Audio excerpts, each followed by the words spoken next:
During the somewhat agonizing period of my Ph.D., I devoted 2 years of my research to studying classical philosophies in ancient India and ancient Greece.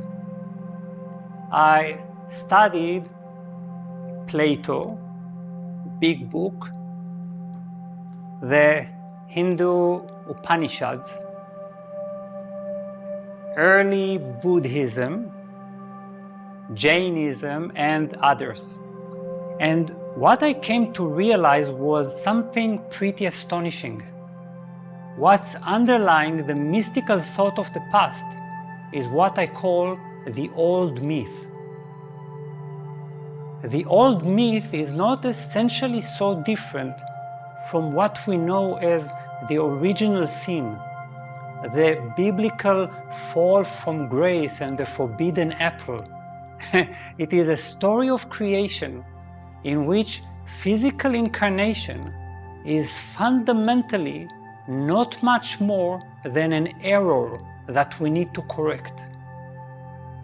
If there is a purpose for human life, for physical existence, it is that it is our opportunity to somehow correct this mistake by realizing that we're actually pure spirits or souls and returning home to a formless condition.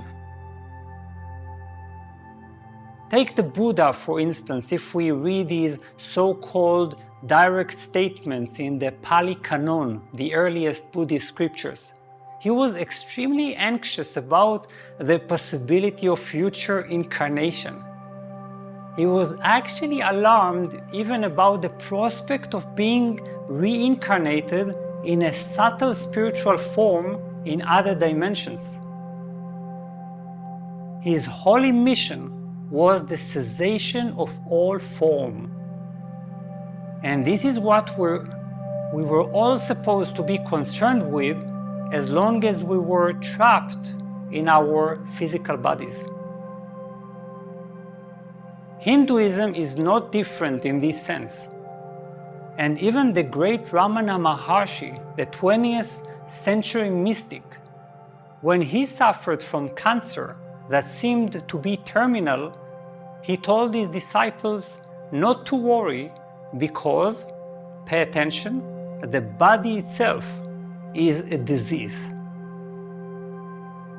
Another example, Jewish Cabala, the one developed by Ha'ari, Isaac Luria, went as far as telling us that physical creation, this whole thing, is some sort of divine accident that we now need to help repair.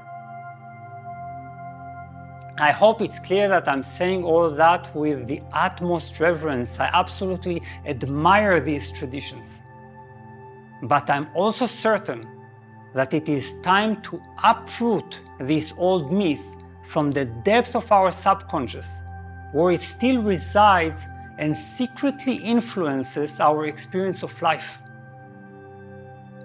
You see, I believe that this kind of myth still lurks in the darkness of our minds, causing us to have a negative approach to life, in which we are 1 foot here, 1 foot there. We never fully incarnate because of this subtle resistance, a collective subtle resistance. I think that we need a new myth, a new story of creation, and a new mystical framework.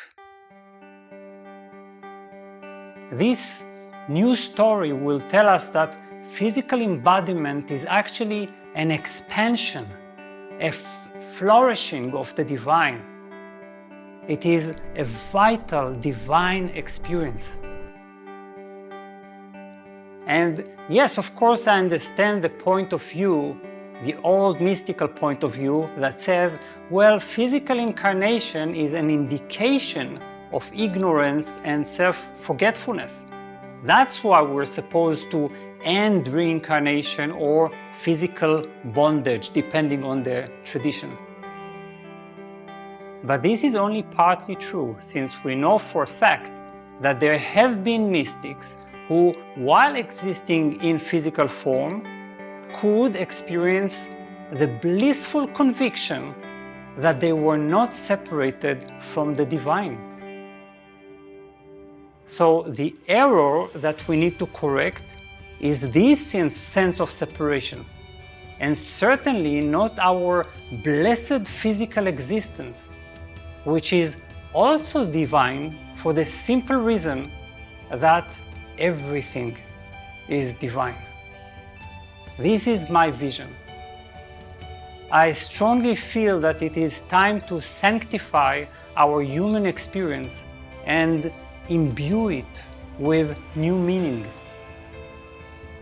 More than that, I feel that this is the only way in which we can finally take responsibility for the planet, realizing that it is not a passage, but a home, an extension of divinity itself. I don't know if you've heard of the brilliant German philosopher Nietzsche. Nietzsche developed what he regarded as a European response to Buddhism. It is the very opposite of the end of the cycle of rebirth. He called it the eternal recurrence. It's a kind of thought experiment in which you realize that this cycle of reincarnation actually would never end, could never end, that there is no way out, that this is what will forever be, an eternal cycle in which we even return to experience this very lifetime, the lifetime we are experiencing right now, again and again and again, yes, with all its setbacks, illnesses, pains, frustrations, limitations. For Nietzsche, this was the ultimate test of your love of life. If you said yes to eternal recurrence, you would become fully united with this life. No more 1 foot in, 1 foot out. You are entirely incarnated. You're finally here with all your soul and passion. I think that this is the other and necessary half of the picture, because if you can say yes to eternal recurrence, you will feel both liberated and committed to life. And we need this commitment, both individually and collectively, now more than ever. So, would you say yes?